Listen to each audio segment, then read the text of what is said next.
Hello, everybody. It's good coffee. This is Xia Taptara speaking. Today, I'm going to show you how to color over a line drawing or paint over a line artwork portrait in 3/4. So, in the beginning of the video, I'm going to show you my thought process and what you should look for in terms of light and shadow and the plane. Usually, I'll break it down to like 3 value, then maybe 5, including the dark shadow and the light, but not including the darkest dark or the lightest light. So I usually just expand from the middle, mid-range of the value, and then kind of expand it wider and wider, so that if there are certain part that you want to emphasize or if you want to bring it out, then you can pop that up by using the darkest dark or the lightest light. So you want to save that for later. But anyway, I'm going to explain my thought process before you will see my actual painting. And I'm going to try to comment all the way to the end of the video. And sometimes I usually don't have a lot of time to comment all the way to the end of the video, but then you see the whole process anyways. All right, guys, if you have any question, post them down below. I'll get back to all of you. And please let me know if there are anything you want to see or stuff. Some of you I know been watching for a long time, and this is basically like the easy tutorial for you guys, so you probably want to see the harder ones. There'll always be the harder one. This one I'm just trying to ramp up the basic stuff, so that some of the new people could kind of catch up, right? But a little more intermediate stuff I usually upload on Wednesday. But for today, it'll be kind of chilly, easy. All right, guys. Thank you for watching. I hope you enjoyed the video, and I hope you get better. Have a great day. All right, so now we're gonna break down the plane of the face before we actually start coloring or painting over this line drawing. So on the side of me here, you can find and download them on Google. Just search for planes of face head. And you'll find all these. And these are typically the maquette that a lot of artists use to find the plane on the head. You can use it for practicing finding the plane, and then you can give it different lighting so you can get the proper way or the correct way on how to light these things in the correct lighting situation. Sorry, couldn't speak English these days. But there are always you can also do that in 3D, which is pretty convenient. But I think still the real lighting or the real light drawing setup is very important to the artist. All right, guys. Well, let's get started here. So if you look at these, first thing you'll notice is the darkest area, right? So it will be here, which is 1, 2, the eye socket, like I usually said, those will be the darkest area. Bottom of the nose, 3, 4, upper lips, 5, below your lower lips. And then this will be the part that will be very important to your painting, because these are going to be the darkest value, which is going to be the most noticeable in your painting, most likely. So like you see here, the darkest value here that I have 1, 2, 3, 4, which is darker, and 5 around this area. But since this is a Western figure head portrait feature, and this I'm trying to portray like a sort of like a East Asian facial feature, so it's a lot quite a bit different, but then the lighting and the structure will be pretty similar, except that the eye socket is not as deep, the nose will not be as high. There are a lot of subtlety and not a lot of drastic change in terms of the angle of the plane, but the plane remains pretty much the same. So in this area you have like a very, very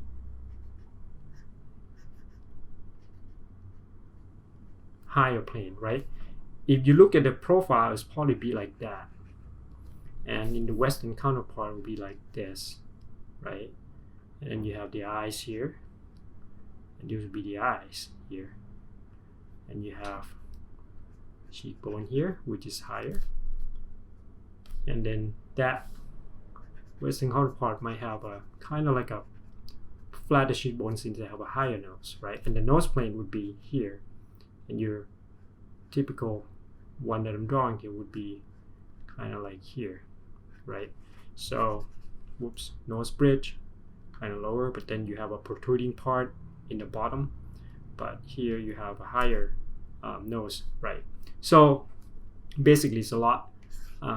They are the same spot, but quite different in angle, right? This is facing way downward. This is a little slightly, and the nose probably slightly downward. And sometimes even in the Western or in the East Asian feature, you still have different variation of the angle of the pieces of the eyes or of the nose, right? Some people have like slightly tilted up nose. Sometimes you have a little hawk nose, right? Or a little tilted up also, right? Or a little shorter nose, or really high nose bridge. So depends. So you're gonna have to use that. These are just basic planes, but when you are actually start designing a character, you are going to have to find those special features that what type of shape would make your character look unique, and the big shape, right? Sometimes you give it a huge nose for the character, or big eyes or big lips to make your character stand out from the crowd of the character that you are creating. So anyways, here is the nose, right? And the lips is a little tilt up. So this one will be kind of like tilt upward. This will be like the figure here would be kind of facing down a bit more and kind of thinner lips, but the lower lips is kind of thicker. So anyways, and then when you notice that darker part, those are the one that I usually go for first, because those are going to establish the area that you will be painting, and these are going to be the one that creating the feature, right? So if you look at it here, without this part, this will all be nothing. So all those are very important for the facial feature. And then you have the side plane and the front plane, including the nose, right? So this, just when you start it, just break it down to three. The plane that are facing down, which is 1, 2, 3, 4, 5, and then the plane that are facing front and up a little bit, which is the front plane, and the plane that are facing side. So break it down to three base value first.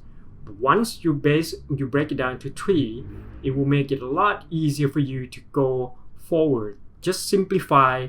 Like in here, you see that side plane value and the front plane value, just 1 and 2. And you see all these value in this darker plane that are quite different. So basically, I start off with just 3 value basic for the plane that are here, and then I break it down to 1 and 2, right? A and B. This is the darker side of the plane, this is the lighter, and then here B also, right? So as in here, you break down A, B, and C. So start off with the simplification, and if you want to add a little more detail, then you go inside and add this value here. But the value of this plane here will not exceed, the dark will not exceed or will not go below the value of that plane, because these planes are basically, according to the law of the light, this plane will have to be the darkest because the light coming from front and top. All these planes that are facing down are going to be the darkest one, 1, 2, 3, 4, 5. And since these are facing side, this one may be tilted up a little, this one fading straight to the side, and this one downward a little. So all these values are going to be the value in between the front plane and the downward plane. It cannot be any other value. It cannot go darker than the downward plane, and it cannot be lighter than the front plane unless you have the secondary lighting that lit from this side. This is just one light source. So knowing that should make it easier for you to identify all these planes. Break it down to 3: downward, front, side, and then break down the side, and then you can also start breaking down the front. Usually this part right before, so this is your nose, your skull coming down like around this part, right? And the hole here for your nose if I'm drawing the skull. Let's do another layer just in case I screw this up. So hole, and then the row of teeth, whatever that is, and then your eye socket. So this area will be facing down quite a bit, but it might not be as much as the eye socket since it's in the front, so it's going to be slightly lighter. So the value could be in between the light and the dark also, so the value could even the side plane. Alright, so anyways, break it down to 3, and then you can break it down to more ABC. And the front plane, you can break it down a little bit, like on the part of your nose, where the light is light, so you can break it down to 3 and save the highlight for the highlight. Or as you can see, the front here, you have that different value, 91, 96, kind of quite different. And this around this area would be quite a bit tricky, because since they are facing side, so you have here, right, tip of the nose, whatever, these are facing up, but these are slope, and a lot of time if the lights come and hit it, it will look as if it's the same as, pretty similar to the front plane. So if there's not a drastic change in value, you can keep it pretty much similar to the plane in the front. But on this corner here, it's very important where your eyes meeting with the nose bridge. So this will be the triangle, right? So you have this plane here, front, side, and this plane front, and this plane front. So these are going to be where your darker value stops, and then your plane will start having slightly different. You can have a slightly different, because if you 96, I kind of use the same, unless the light kind of hit it and it casting the shadow, or it's hidden away from the shadow because this is rounding up to the other side, then you have a darker value on their side. Make sense? So, and then the lips, kind of, you draw a contour line here. This is facing up, this is facing down. So basically just break it down into, just simplify it first before you start. And when you simplify it, try to get the shape to be kind of more accurate to how you want them to look, or the shape of the eyes, the shape of the nose, or whatever it might be. Alright guys, well, let's get started with the real coloring and painting. Alright, so I make another layer. I don't know why am I making so many layers. Oh, I probably make a duplicate of a line layer so I can keep it, and then I turn it into multiply, and now I'm making the layer that I'm going to paint on, and gonna name it base, or what do you name it, BG? I'm not sure why I name it BG. And then the recording came on because I wasn't sure if I was recording it. base. There you go. Oh, background base, because I'm gonna add some poly. I'm thinking blue in the background. And in Procreate 5, it has this complementary or color scheme that I can play with. So I just play with it a little bit and decided, well, I'm just gonna do my usual process, and then maybe I'll play with it later. Because this is just a portrait, you don't really need that. I mean, you do need color scheme for everything, but portrait, usually I just use complementary or split complementary. That's what I'm most comfortable with. Cool and warm, basically. Now, basically, I just use a default brush, round brush, and use one actual color for the skin with 100% opacity. Just paint it underneath the line and just clean it up a little bit so it doesn't look so sketchy.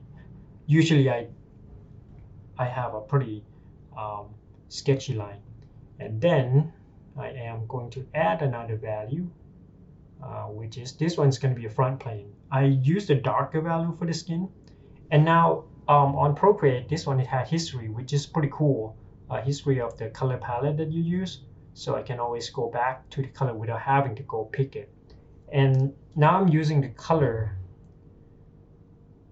scheme, which is I'm trying to select the color scheme for the complementary of the lighting, but then I couldn't really find what I'm looking for, so I'm just going to go with the lighter and desaturated version of the existing color that I already laid down. So just kind of ignore this playing around thing. Yeah.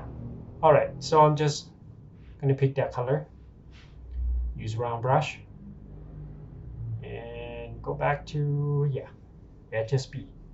All right, this is where I can pick the exact saturation and exact hue. I'm still not comfortable with those yet, so I'll probably play with them later on. It's probably be pretty useful in environment when you're trying to pick colors. So there, I picked the lighter version, slightly lighter for the front plane, and don't forget to desaturate or moving toward cool a little bit, or moving toward green and blue, right? Usually the darker value are more saturated, and the shadow are always leaning toward the warm, since the default lighting is a sunlight, and the sunlight is blue because the sky is blue, and the sky is blue because it's the reflection of the color of the ocean. Yeah, it's a complicated things, but if you learn more and more about how light works, then you will know why it does what it does. And all right, now I have only two tones here, so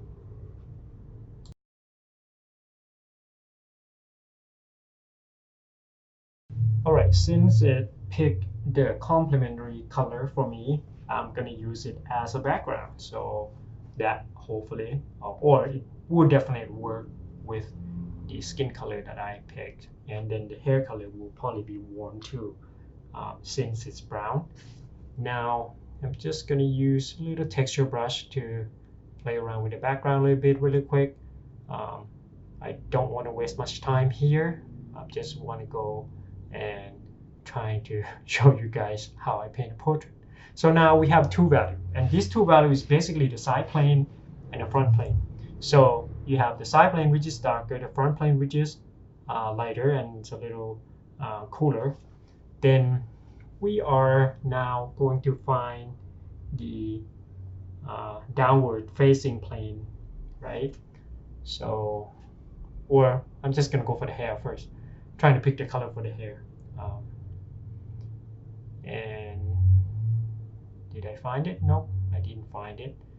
I'm just gonna use, because it was kind of a little too red before, and now I'm painting hair. I just realized that I didn't convert the line drawn into multiply, so now I'm just gonna do it. There we go. And now all those layer all the modify layer are underneath the layer now. So you can just click N and it will show up, and it will switch from N normal into M, which is multiply. And I want that color because I always want this line drawing to be darker than the color that I paint in, so I can see where exactly I'm going. Now I'm just putting the flat color for the hair. And no rush to going in for the detail or anything yet. Usually I'm trying to get the big picture first, trying to get the overall big picture before you honing in for the detail. Trying to get color and value in the right place first. Then once you get everything into the right place, then you can start going into that spot and apply a little more detail. And you have to kind of control the overall value. You can't just kind of go zoom in on one spot and zoom in on the other spot and then working on the detail on that spot, because when you zoom out, all the value are not going to be exactly what you hoping for, because you have a tunnel vision when you zoom in. So you're going to want to always kind of painting or coloring zoom out first, and once you get all the overall value, then you can start zooming in and playing on that spot and zoom out again to see if the value you pick is right or not. And you see by just looking at the whole picture, right? And that's why I always zoom out. And I will zoom in once in a while when I have the whole picture and trying to get the value in the particular area. And if you're working on the dark area value, then you can pick the value within the range of that color, right? So now I'm pausing quite a while, not sure why. All right, now I am using the darker value to put for on the downward plane. So you see on the scale, I make it more saturate and make it the brightness darker and push it toward a little more red or warm. And then now I'm just gonna try and establish the plane, bottom part of the nose, and a little bit of on the eye socket.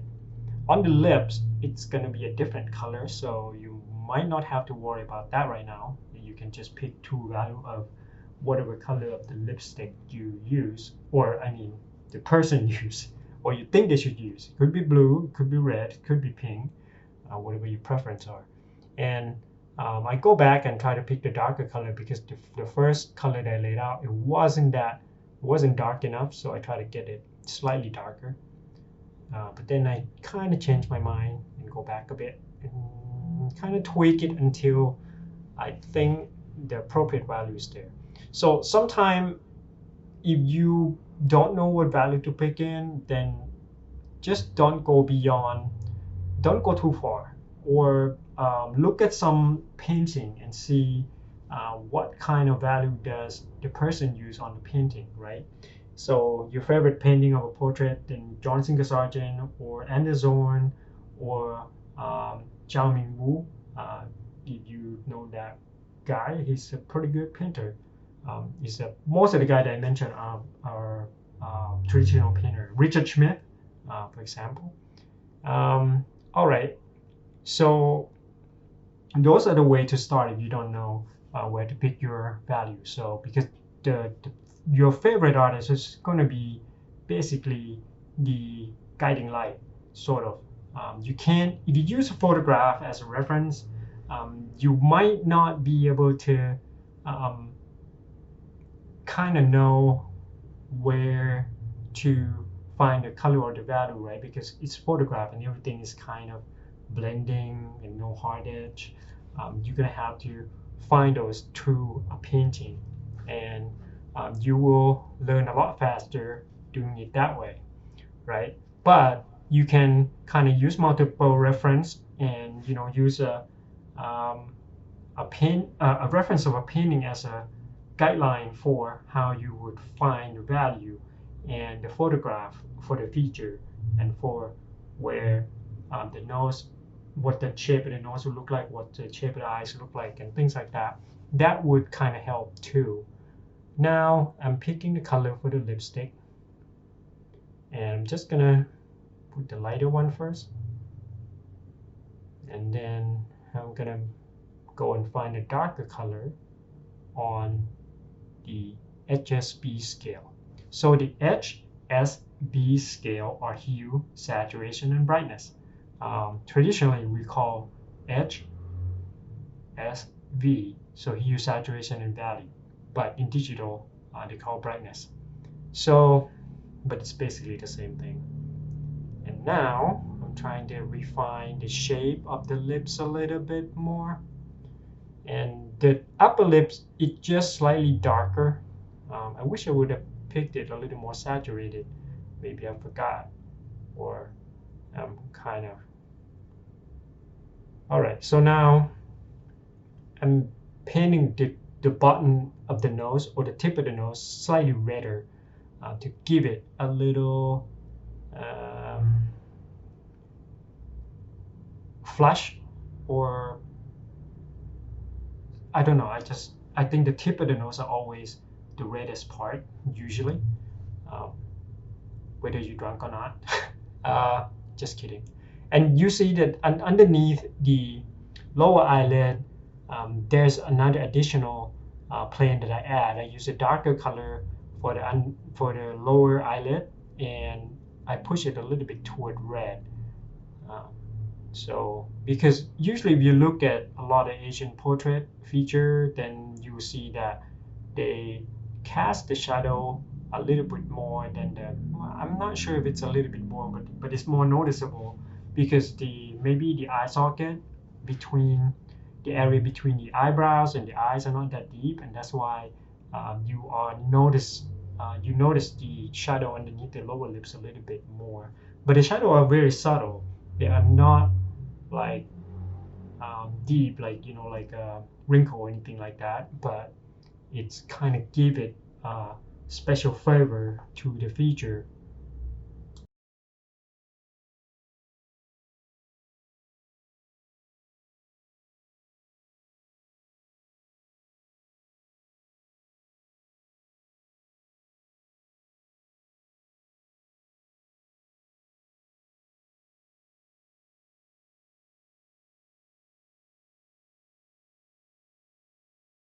And now I apply the shadow area on the neck, which your jawline, I mean your jaw and your head would cast a shadow onto your neck, and then decide that I like that color, so I use that shadow, that same color and value for the shadow underneath the nose, which I think it make it look slightly better. And most of the time, the shadow will be in similar color if the base or the base color of the object are the same. So it shouldn't be any different unless it has a different light source. Um, all right. So now I'm start to kind of painting the eyebrows. I'm not sure why I don't see the cursor here.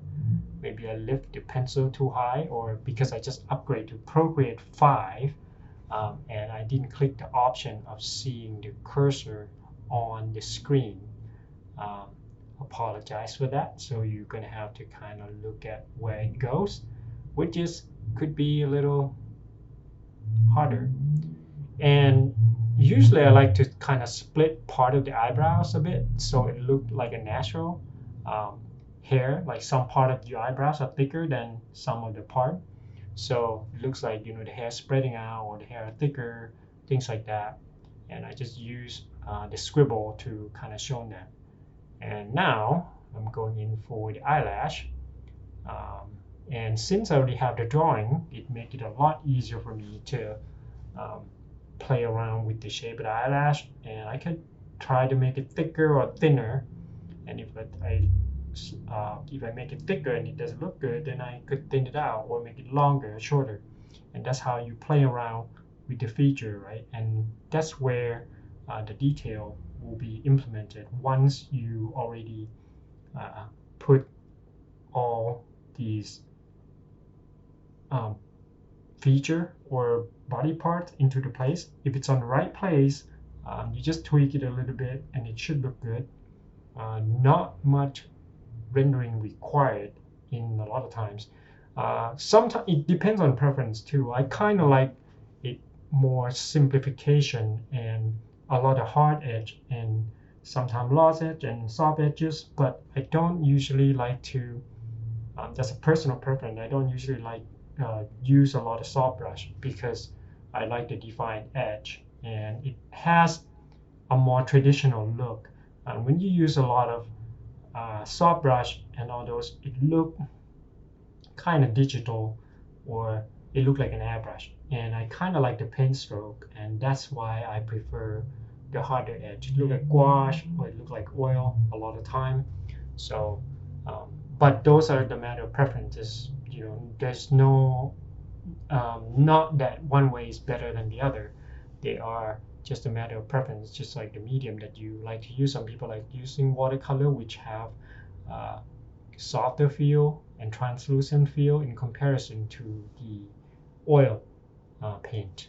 All right, now I'm just adding the color to iris, and I kind of make it slightly grayish, but then I will add the darker color in it afterwards. All right, and if you notice, I just use basically default brush, the round, and sometime I will use a soft brush round. And if I want to create an interesting edges, then I'll start using some brush that will make the transition looks good. Like if I want soft brush, not necessarily that I will go for the soft round. I might go for the edge that has a little bit of grime that or a little bit of texture that could make the straight edge into a somewhat dry brush look, or transition of the value, make the transition of the value looks kind of like a soft brush, but with the texture, if you know what I mean. So now, let's see here.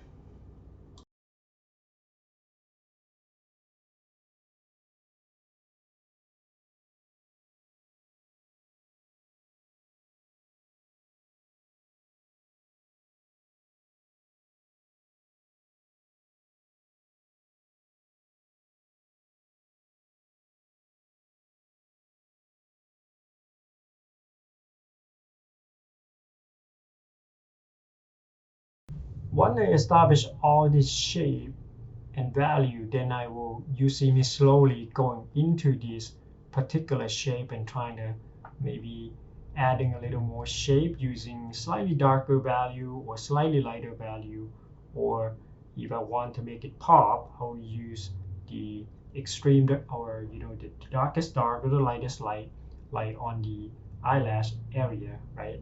So from this point on, it will be what you add will be kind of a little less important than the beginning.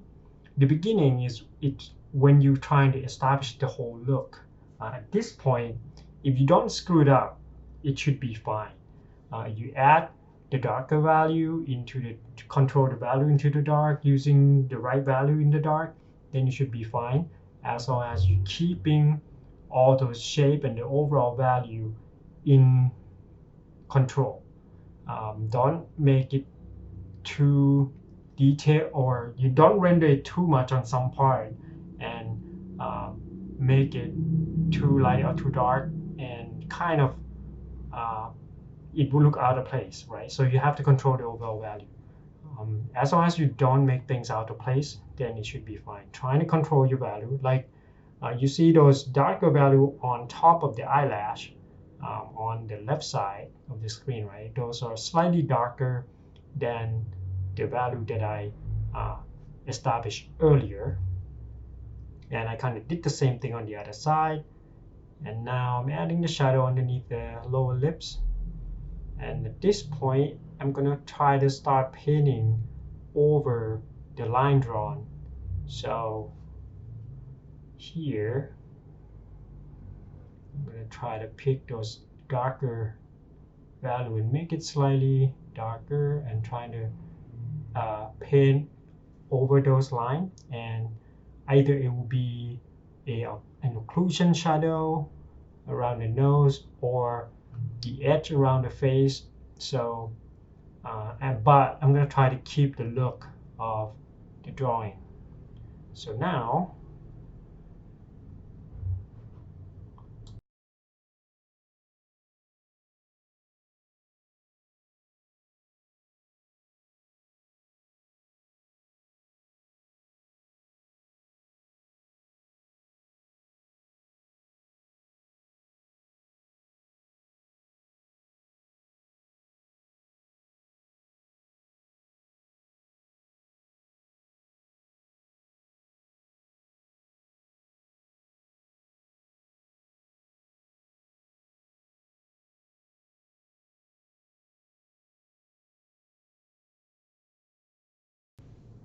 I'm trying to create a darker value around below the jawline and underneath her neck, and I will have to find the darker value that fits in that area, and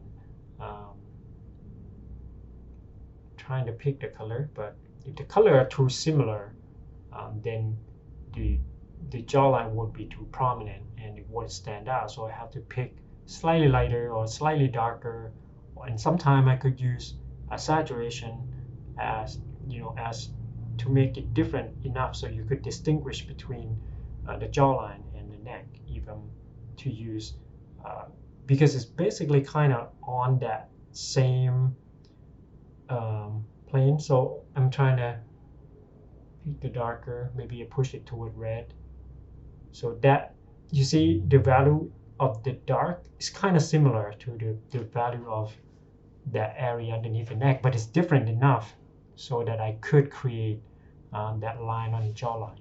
I don't want it to go too dark. If it's as dark as the eyebrows, it will make it look out of place. I kind of want to keep it subtle and kind of give it enough, make it different enough, but it still look as if it was kind of on the similar plane, not too far apart. And I'm just trying to establish those lines, and maybe I'll expand it more downward, since the deeper part, or the part that your necks actually connect to your underneath your jaw, that would cast darker shadow also. So there we go. And then this is all about playing with shapes and see what shape would fit in that area, and those shapes will kind of make your feature stand out or not. And now I'm adding a little darker value on her collarbone area slightly.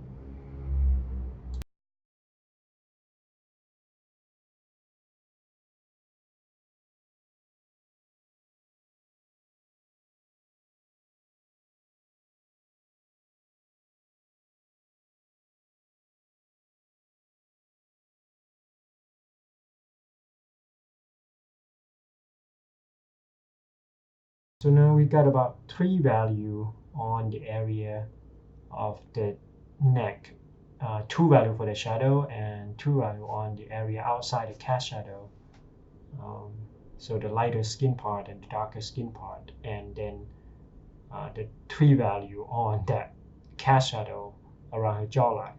So that's what I'm talking about when I said I expand from the existing value, kind of like go slightly darker, but it's different enough to create the hard edge. But sometimes I might blend that into the soft edge, depends. As I go on, I will have a look, and then I'll be like, that plane should be softer. But cast shadow usually will create a harder edge because of the shape of the object that I'm casting on top of it. So otherwise it wouldn't be a cast shadow, right? It would just be a form shadow. A form shadow is a shadow that are on the object itself that create a form. It could either be soft or be hard because depending on how smooth the form is. So now enough with the neck. We're just gonna go on the face and just painting the line on top of those outline area of the face. And sometime I might make the line disappear, and then the line will appear again wherever would be appropriate for where the shadows are. Like around the cheek area, if you notice the cheek, the outer cheek, that against the background, it almost has no line because those are the area that the light hits. So I would not like put the line on there. And in this one, I'm not trying to get a realism out of it. I'm trying to keep it slightly stylized. So I'm just going to keep the line on, and the line would be in a different, in the darker value, not in black and white. So you see a little bit of the line still exists. And now I am going to add more plane on the face on that, right on that plane, right before the nose bridge start, like what we saw on that head, the plane of face sculpture. I can't think of the words. And if you look at it, the value are not that dark. The value is kind of in between the darker area on top of her eyelash and the front plane of the face. So it's basically in between that. You go back and take a look at that plane on those head sculpt. It's basically the same thing. And if you can buy those things on Amazon or something, right? You put and practice, and then apply those onto your when you're trying to paint portrait. It would be a very good practice.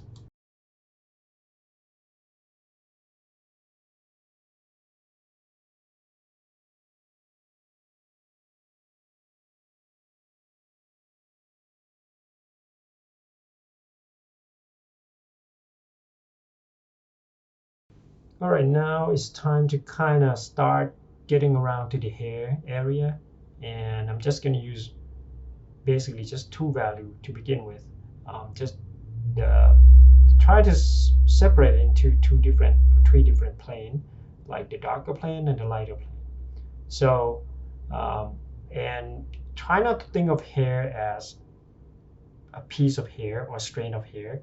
You have to divide them into groups and be able to identify the form of those groups, of what the form actually look like, which part will be the face of the shadow and which part will be will hit the light. And with hair, you can simplify it by using the part that are facing up and the part that is facing down, because a lot of time you won't see the hair that are on the same plane as the front of the face. You usually see them on top. So the plane either facing up or facing down or facing side.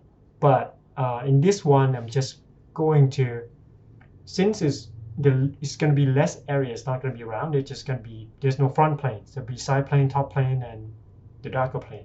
So basically just side plane and top planes, right? And then occlusion shadow for the downward facing plane, because those are just going to be not going to be enough area for that bigger plane. It's not like nose that it has enough space to create those planes. So basically just a side plane and the top plane.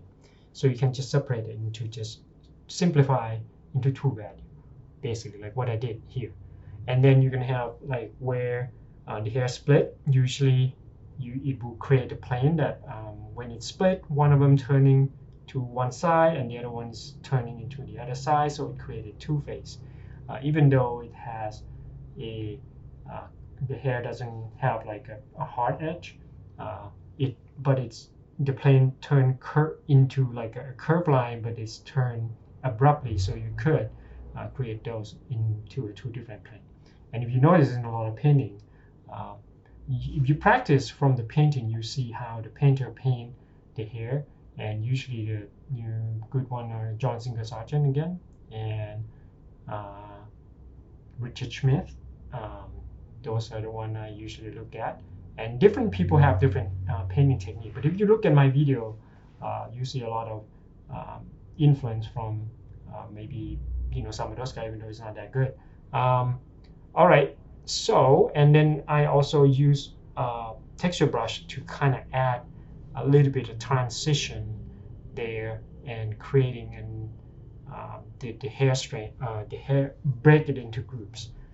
But in the beginning, I'm getting the two basic value first, just to get the overall shape, rather than going in and trying to get the group of hair to begin with. I try to get the big picture and break down the big piece into the smaller piece, and that's how I usually work into a lot of my paintings. All right.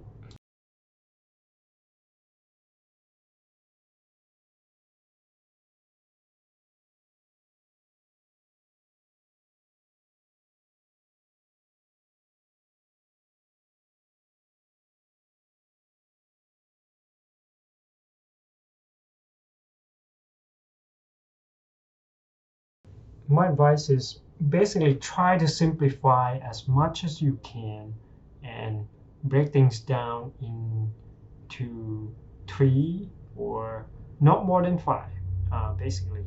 Um, in say one plane, you can break it down. Like the basic is three-dimensional space, right? So you break down front plane, top plane, side plane. Those are three values. And within the plane, you can break it down into two or three.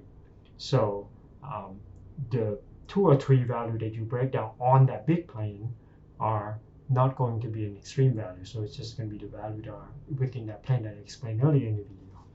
So try to control your value and you'll be fine. Keep it at bay. Try not to have a temptation of maybe I should add the highlight or maybe it should be darker. So save the darkest dark and the lightest light until the latest, right? So at this point, I could actually maybe start thinking about the highlight and maybe start thinking about eliminate those lines on the side of her nose. Maybe I'll use just a slightly darker value than the value that's already have on that one. All right, guys, my time is running out, and the rest of the video is probably maybe 10 minutes, but I have to go do something. So I'm trying to put the comment as much as I can, and if you listen to what I've explained so far, you should be able to kind of get an idea of what and how to approach your next portrait painting or coloring, and hopefully you guys will be able to find your way to make a good artwork. All right, guys, and if you're interested in more, you can go to the link down below. There's an ultimate digital painting tutorial for beginners. Those are 20 hours long, usually, or maybe 10-15. Yeah, but two volume is way more than 20. One volume may be 10 to 15 hours long with a bunch of bonus tutorial, character design, all that.